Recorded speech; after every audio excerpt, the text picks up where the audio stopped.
Olá, meus amigos, sejam bem-vindos mais uma vez aqui ao canal Cidadão Celestial. Uma grande alegria poder recebê-los aqui para juntos nós tirarmos mais um tempo e estudarmos a Palavra de Deus. Eu estou gravando uma série aqui no canal de estudos sobre o sábado na Bíblia. Essa série ela foi dividida em 3 partes, então eu já coloquei aqui no canal os vídeos da parte 1 e parte 2, onde nós estudamos sobre o sábado no Antigo Testamento no primeiro vídeo, e no segundo vídeo estudamos alguns textos do sábado no Novo Testamento. Justamente esse vídeo do Novo Testamento, essa segunda parte do estudo, eu vi que tiveram alguns comentários de algumas pessoas questionando ali a questão da guarda do sábado e mostrando textos do Novo Testamento que aparentemente apontam para a abolição deste mandamento, ou seja, que o sábado ele não é mais válido, que ele não deve ser observado porque ele foi abolido. E aí essas pessoas então começaram a questionar, colocaram esses comentários no vídeo. São comentários que foram feitos de forma respeitosa e que de fato fazem sentido, né? Quando a gente se depara com alguns textos do Novo Testamento, textos esses que eu deixei até de fora desse vídeo que nós fizemos, porque o objetivo não era mostrar textos ali que aparentemente contradiziam a guarda do sábado, mas sim mostrar outros textos onde Jesus ele valida a lei, né? Eu até comentei em Mateus 5,17, onde Jesus diz que ele não veio abolir ou revogar a lei, mas ele veio cumprir a lei.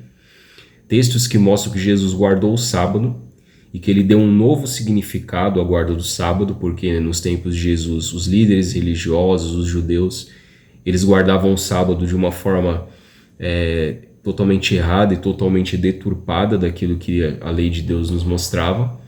Mostrei textos também onde os discípulos, os apóstolos, eles continuaram guardando o sábado mesmo após a morte e ressurreição de Jesus, muitas décadas depois disso, né?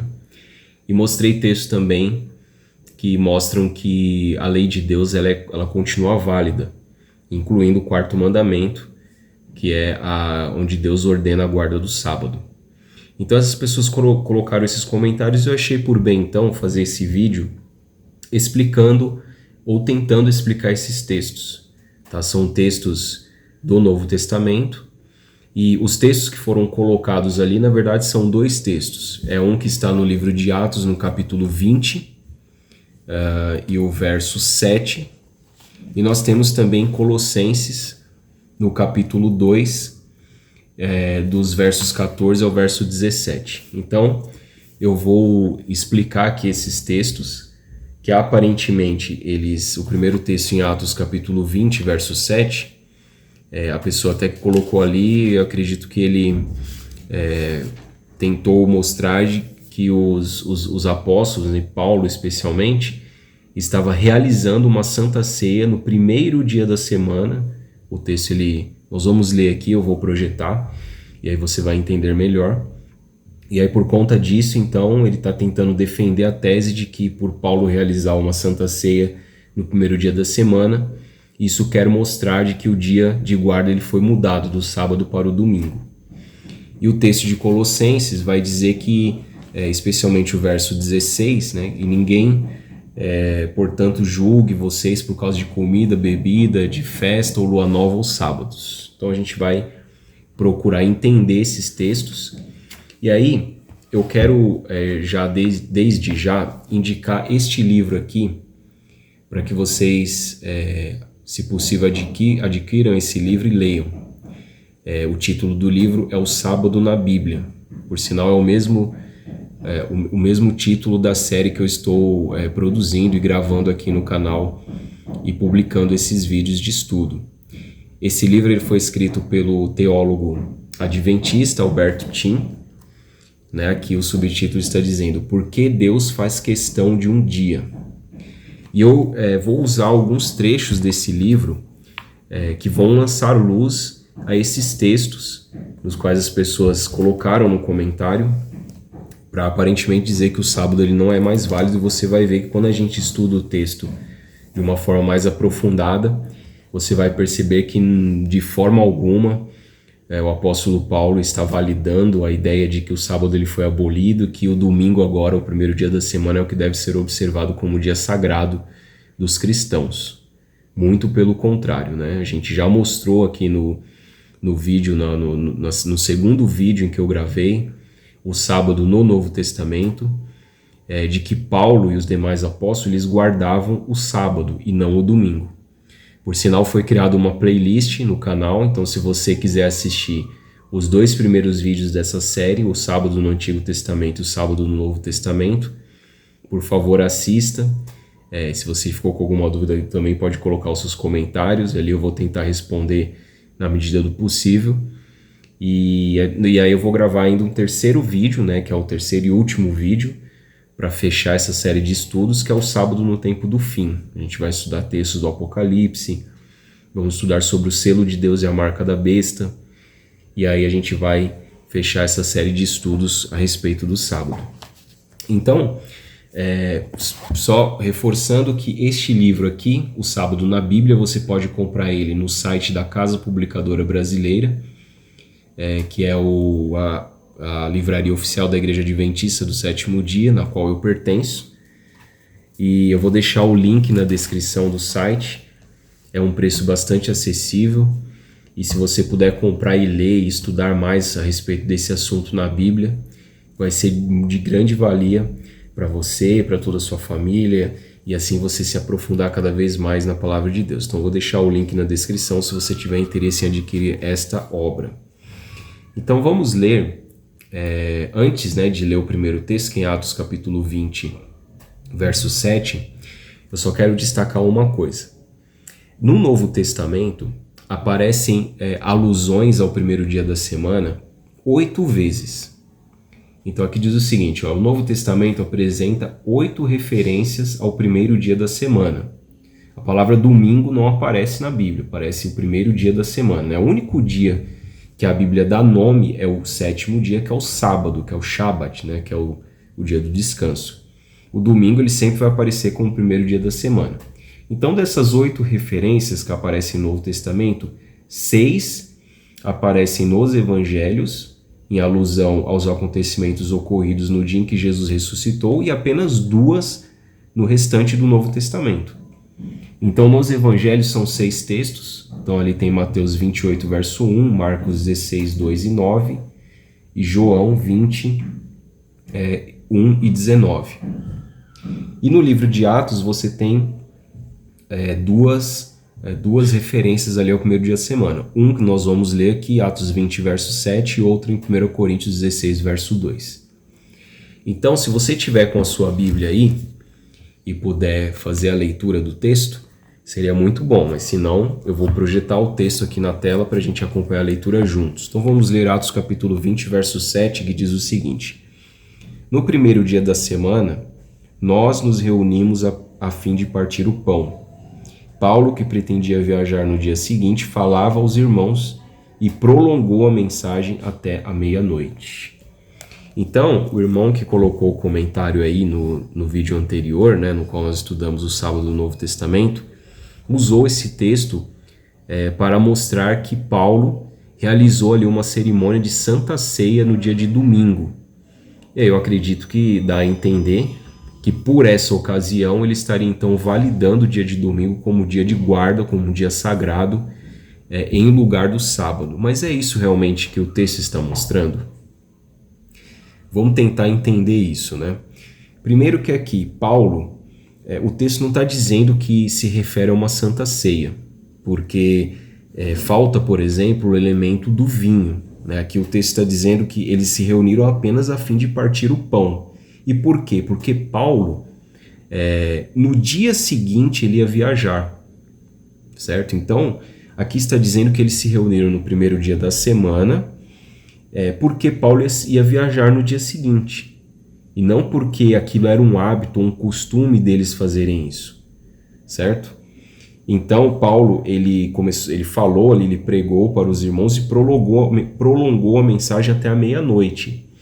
Esse destaque aqui do texto, que Paulo prolongou a mensagem até meia-noite, já é mais um indício que aqui não se tratava de uma Santa Ceia, mas apenas uma reunião ali onde Paulo pregou e eles comeram juntos, né? Eles partiram o pão. Tanto é que não era costume, né, dos judeus fazer uma Santa Ceia madrugada dentro. Né? Aqui no verso 8 vai dizer que havia muitas lâmpadas no cenáculo onde eles estavam reunidos, né? Dando a entender realmente que a reunião se estendeu noite adentro. Por quê? Porque Paulo ia viajar no dia seguinte.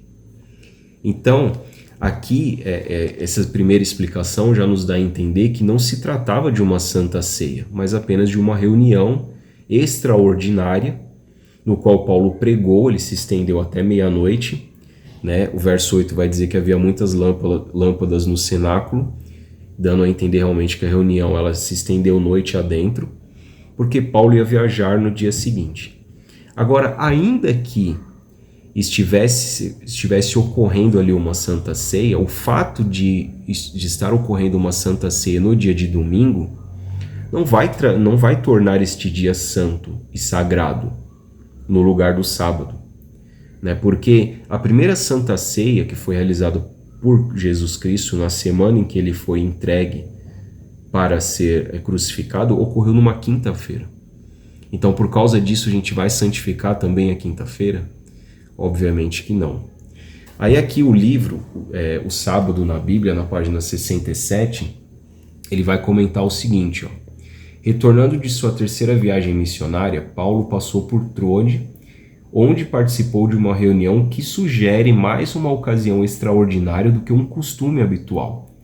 Atos 20 esclarece que era uma reunião noturna, pois o texto bíblico afirma que havia muitas lâmpadas no cenáculo onde eles estavam reunidos. E aí na página 68 vai dizer assim: foi somente de madrugada que Paulo partiu o pão e comeu, e ainda lhes falou largamente até o romper da alva. Essa foi apenas uma reunião de despedida, que se estendeu até depois da meia-noite, e o partir do pão dificilmente pode ser considerado a ceia do Senhor. Como eu comentei aqui, faltam outros elementos ali, né, para que a gente pudesse identificar esse partir do pão como a ceia do Senhor. Por exemplo, não faz menção do vinho, né, que representa o sangue de Cristo. Seja como for, o ato de partir o pão em Troade aconteceu de madrugada, em um horário totalmente incomum, e esse ato em si não atribuiu nenhuma santidade especial ao dia em que ocorreu. Então, com essa explicação, o que a gente pode entender? Reforçando mais uma vez, né, que realmente não se tratava de uma Santa Ceia, mas sim de uma reunião extraordinária por ocasião da viagem de Paulo no dia seguinte. E ainda que fosse uma Santa Ceia, o fato de ter ocorrido no primeiro dia da semana não atribui santidade a esse dia. O que atribui santidade é o que está lá em Gênesis 2, versos 1 a 3, né? Onde Deus, quando ele criou todas as coisas, ele separou o dia de sábado, ele abençoou, descansou, né? Abençoou e santificou o dia de sábado. Então, essa é a explicação com relação ao texto de Atos capítulo 20 e o verso 7. Agora a gente vai para o outro texto que está em Colossenses no capítulo 2 e a gente vai ler os versos 7, ou melhor, os versos 14 a 17. Então, Colossenses capítulo 2, versos 14 a 17, esse texto também foi mencionado ali nos comentários, como se defendendo realmente que o sábado ele foi abolido. Quando a gente lê esse texto assim por cima, dá realmente essa impressão, mas a gente vai procurar entender melhor. Primeiro vamos ler o texto. Então Paulo escreve o seguinte: cancelando o escrito de dívida que era contra nós e que constava de ordenanças, o qual nos era prejudicial, removeu-o inteiramente cravando-o na cruz. Verso 15. E despojando os principados e as potestades, publicamente os expôs ao desprezo, triunfando sobre eles na cruz. Portanto, e aqui vem a parte mais polêmica, digamos assim, desse texto, ou que dá a entender que realmente o sábado foi abolido. Portanto, que ninguém julgue vocês por causa de comida e bebida, ou dia de sábado, ou melhor, ou dia de festa, ou lua nova, ou sábados. Porque tudo isso tem sido sombra das coisas que haviam de vir. Porém, o corpo é de Cristo.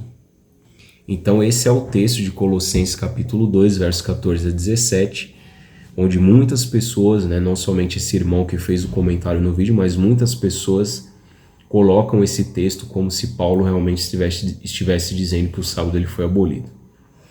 Mas assim, quando a gente lê o texto, se você ler o texto de forma mais atenta, você vai ver que em momento algum esse texto está dizendo que o sábado ele foi abolido. Ele está dizendo no verso 16 que ninguém julgue vocês por causa de comida e bebida, ou dia de festa, ou lua nova, ou sábados. Onde que está dizendo aqui que o sábado ele foi abolido, né? Talvez as pessoas que dizem isso vai linkar esse texto com o verso 14 que diz: cancelando o escrito de dívida que era contra nós e que constava de ordenanças. O que é esse escrito de dívida, né, que foi cravado na cruz? O próprio texto está dizendo, constava de ordenanças. Então todas aquelas ordenanças, aqueles ritos que eram feitos no Antigo Testamento, né, no santuário, no tabernáculo que foi instituído ali por Moisés, né, seguindo a ordem de Deus, foram essas ordenanças que foram cravadas na cruz, né? Esse escrito de dívida era como se fosse todos aqueles rituais, aqueles sacrifícios que eram feitos no Antigo Testamento, eles apontavam para Jesus, eles apontavam para Cristo. Então, as pessoas que faziam aqueles sacrifícios, eles faziam com fé em um sacrifício que ainda viriam, que apontava para Jesus. Então, de certa forma, eles estavam realmente em dívida, porque Cristo ainda não havia vindo e morrido na cruz para pagar todos aqueles pecados que eles prefiguradamente haviam lançado sobre aqueles animais. Entende? Por isso que Paulo diz, então, que na cruz, realmente, o Senhor Jesus ele pagou, né, ele cancelou aquele escrito de dívida, que constava de ordenanças, o qual nos era prejudicial, e removeu inteiramente. Aqui não está falando do sábado, do sétimo dia da semana, instituído por Deus na criação. Está falando das ordenanças, das cerimônias, daqueles rituais que eram feitos no Antigo Testamento. Então isso já nos abre a mente para entender que esse sábado que Paulo está dizendo aqui não é o sábado do sétimo dia. E por que eu digo isso? No Antigo Testamento existiam sábados, que também eram chamados assim, que eram dias especiais que os judeus observavam, e esses dias eram as festas que eles cumpriam no Antigo Testamento. Nós vamos ler um outro texto agora em Levítico, no capítulo 23, e os versos 27 e também o verso 32. Se você puder ler comigo, se estiver com a Bíblia, mas se não eu vou mais uma vez projetar aqui. Esse texto está falando sobre o dia da expiação. Vamos ler juntos então Levítico 23, verso 27 primeiro, depois o 32. Mas aos 10 dias desse sétimo mês será o dia da expiação. Façam uma santa convocação e humilhem-se. Tragam uma oferta queimada ao Senhor. Então aqui está dizendo que o dia da expiação ele caía nos 10 dias, no dia 10 do sétimo mês. Esse dia ele podia cair em qualquer dia da semana. Podia ser numa segunda, numa terça, numa quarta, até mesmo num sábado.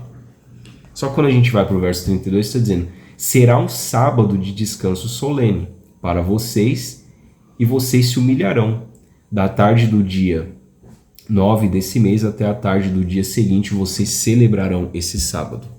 Então, esse sábado era um sábado cerimonial, porque era o dia da expiação, que caía no dia 10 do sétimo mês, no 10º dia do sétimo mês, e podia cair em qualquer dia da semana. Então, esse texto lança a luz sobre Colossenses, porque ali, quando Paulo fala, no verso 16, portanto, que ninguém julgue vocês por causa de comida e bebida, ou dia de festa, ou lua nova, ou sábados, ele está falando dos rituais, das ordenanças, que eles ainda estavam observando, e aquilo já tinha sido cravado na cruz. Ele está falando assim, vocês não devem ser julgados por essas coisas, porque isso já passou. Isso já passou. Aí no verso 17 ele vai dizer, né? Porque tudo isso tem sido sombra das coisas que haviam de vir. Ou seja, tem sido o sombra das coisas de viver? Todos aqueles rituais, o dia da expiação, a festa de Pentecostes, as festas de lua nova e esses sábados cerimoniais, não o sábado semanal, não o sábado do decálogo, o quarto mandamento. Tanto que quando a gente lê um outro texto, também no Antigo Testamento, ali em Oséias capítulo 2, verso 11, vamos ler juntos esse texto.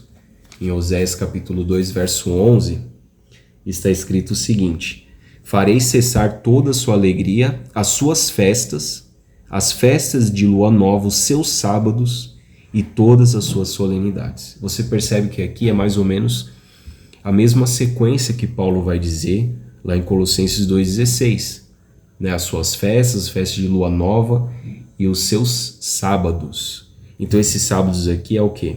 Será que Deus vai fazer cessar o sábado do sétimo dia, né? O dia de descanso e adoração que ele instituiu? Não. Esses sábados aqui são sábados cerimoniais, a exemplo do dia da expiação, que nós lemos lá em Levítico 23. Então eu quero comentar aqui, ler, ou melhor dizendo, um outro texto no livro, O Sábado na Bíblia. Esse livro aqui, nas páginas 71 e também a página 72. Está escrito o seguinte: o sábado do sétimo dia, instituído na semana da criação, é de natureza moral e não pode ser qualificado como mera sombra das coisas que haviam de vir. Assim, o sábado de Colossenses 2,16 deve ser necessariamente entendido como se referindo aos sábados da antiga religião hebraica, os sábados cerimoniais, e não ao sábado do sétimo dia entesourado explicitamente no Decálogo. Então, para a gente resumir, né, esses sábados que Paulo está falando no texto de Colossenses não é o sábado da criação, não é o sábado do Decálogo, não é o sábado do quarto mandamento, mas sim os sábados da antiga religião hebraica. E esses sábados, os sábados cerimoniais, bem como todos aqueles rituais, aquelas cerimônias, aquelas festas do Antigo Testamento, essas sim foram abolidas. Tanto que quando Cristo morre na cruz, o véu do santuário se rasga de cima para baixo, de alto a baixo. Então o que aquilo quer dizer? Que todos aqueles rituais eles encontrado o seu tipo, né? Ou seja, as sombras do que Paulo fala no verso 17, elas foram completadas em Cristo Jesus. Aquilo realmente não tinha mais validade. Então quando Paulo lhe diz, né, que ninguém julgue vocês, você está dizendo assim, vocês não devem ser julgados por essas coisas, porque essas coisas, tudo isso tem sido sombra das coisas que haviam de vir, e encontraram o seu cumprimento em Jesus. Tá certo? Então eu espero ter ajudado vocês com a explicação desses textos, com uma leitura mais aprofundada, mostrando que realmente as pessoas elas tentam argumentar de que o sábado ele foi abolido, tentam falar contra esse mandamento do sábado, porém isso não se sustenta na Bíblia, né? Quando a gente começa a estudar, comparar texto com texto, né? Conforme nós fizemos aqui, comparando textos de outras passagens, você vai perceber que essa ideia ela não se sustenta. O sábado ele ainda é válido, o sábado deve ser observado como um mandamento de Deus. E as pessoas elas querem pregar contra o mandamento de Deus. Isso é que não dá para entender, né? E muitas vezes também as pessoas elas acabam colocando o sábado como algo ruim, como se fosse um fardo. Isso é coisa de judeu. Isso aí está no Antigo Testamento, isso já passou. Jesus, como se Jesus viesse morrer na cruz para libertar a gente desse fardo de guardar o sábado. Eu percebo muito isso também nesses argumentos. Isso é um absurdo. O sábado não é um fardo coisa nenhuma. Pelo contrário, o sábado é um presente. O sábado é uma dádiva, é um dia de descanso, de adoração, onde a gente pode se desconectar de toda essa loucura que é o nosso mundo, ainda mais no tempo que estamos vivendo. O quanto nós não precisamos tirar um tempo para descansar e para nos conectar de forma mais plena e profunda com o nosso Deus. Então, mais uma vez eu faço um convite para você. Estude a Bíblia, mas estude assim de uma forma mais séria, né? Não pega um texto por cima assim e já tire uma conclusão. Não, procure estudar de forma mais aprofundada, se puder, adquira esse material lá na Casa Publicadora. Você vai ver que é um material riquíssimo, onde você vai entender de forma mais aprofundada, né? O que eu não posso explicar aqui, porque senão vai estender muito o vídeo, você consegue aprender nesse e em outros materiais também, de muita qualidade, que você pode encontrar ali na Casa Publicadora Brasileira a um preço acessível, e assim você vai aprender muito mais da Palavra de Deus, tá bom? Então fique ligado aqui no canal, se você não é inscrito ainda, se inscreva, porque em breve eu vou publicar o terceiro vídeo dessa série de estudos sobre o sábado no tempo do fim, e aí você vai ver que realmente o sábado ele ainda é válido, e Deus ele faz questão, sim, que nós guardemos esse dia em descanso e adoração para a sua honra e glória, tá bom? Deus abençoe você, que Deus abençoe sua família, um forte abraço e até o próximo vídeo.